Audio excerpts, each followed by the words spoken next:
எல்லாருக்கும் வணக்கம் and welcome back to our channel. Rachitha Mahalakshmi என்ன மேடம் இப்படி தேவையில்லாம வாயை கொடுத்துருக்கீங்களே அப்படின்ற மாதிரி தான் வந்துட்டு தோணுது.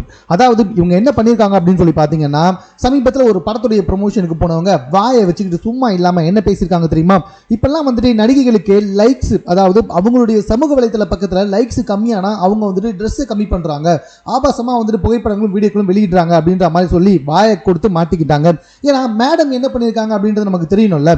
இவங்க மட்டும் என்னங்க பண்ணாங்க, சரவணன் மீனாட்சியில் பயங்கரமாக பேர் எடுத்தாங்க. அதுக்கப்புறமா ஒன்றும் பெருசாக ஒன்றும் வேகலை. பிக் பாஸ் வீட்டுக்குள்ளே போனாங்க, அங்கேயும் வந்துட்டு இவங்களுக்கு பாசிட்டிவ் மற்றும் நெகட்டிவ் ரெண்டுமே தான் வந்துட்டு கிடைச்சிதுங்க. சரி, அதுக்கப்புறமா வந்துட்டு பார்த்தீங்கன்னா கன்னடம் பக்கத்தில் ஒரு 65 வயசு ஆளுக்கு கதாநாயகியாக நடிக்கிறதுக்கு ஒரு படத்தில் புக் ஆயிருந்தாங்க. பட் பெருசாக எந்த ஒரு படத்துலையுமே வாய்ப்பு கிடைக்கல.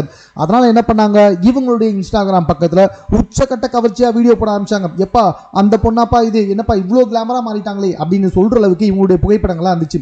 இது பத்தாதுன்னு ஃபயர்னு சமீபத்தில் வெளியான ஒரு படம், அந்த படத்தில் வந்துட்டு எவ்வளோ கவர்ச்சியாக நடிச்சாங்கன்றது உங்களுக்கே தெரியும். அதை பார்த்தாலே அதுக்கு அடல்ட் ஒன்னி தான், ஏன் ஆபாசமாகவே இருந்துச்சுன்னு சொல்லலாம். ஸோ இவங்க மட்டும் இவங்களுக்கு தேவைன்னா பணம் சம்பாதிக்கிறதுக்கு எவ்வளோ கவர்ச்சியாக வேணாலும் நடிப்பாங்க, எந்த அளவுக்குனா கவர்ச்சியான வீடியோவும் புகைப்படங்களும் போட்டுட்டு இருப்பாங்க. ஆனால் மற்ற யாராவது பண்ணால் மட்டும் அப்படியே வந்து வியாக்கணம் பேசுகிறாங்களே அப்படின்ற மாதிரி நான் சொல்லலைங்க. ஏகப்பட்ட பேர் வந்துட்டு அதுக்கு கமெண்ட் பண்ணி வந்துகிட்டு இருக்காங்க. எதுக்கு ரச்சிதா மகாலட்சுமி இப்படி பண்ணுறாங்க, இவங்க பண்ணால் தப்பு இல்லை மற்றவங்க பண்ணால் தப்பா?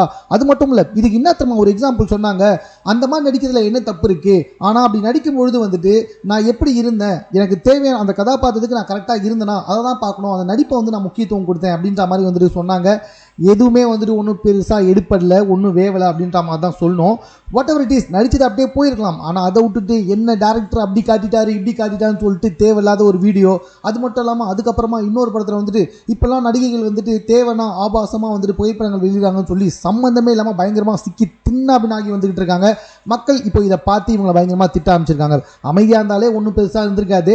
பட் தேவையில்லாமல் வாயை கொடுக்குறேன்னு சொல்லி கொடுத்து எல்லா இடத்தையுமே பொண்ணாக்கிக்கிட்டாங்க நம்மளுடைய ரச்சிதா மகாலட்சுமி. ஸோ இது சம்பந்தமாக உங்களுடைய கருத்து என்னன்றதை நீங்கள் கமெண்ட்டில் தெரியப்படுத்துங்க. மேலும் இது போல செய்திகளை கூட தெரிந்து கொள்வதற்கு நம்ம சென்னை சேனலை சப்ஸ்கிரைப் பண்ணுங்கள்.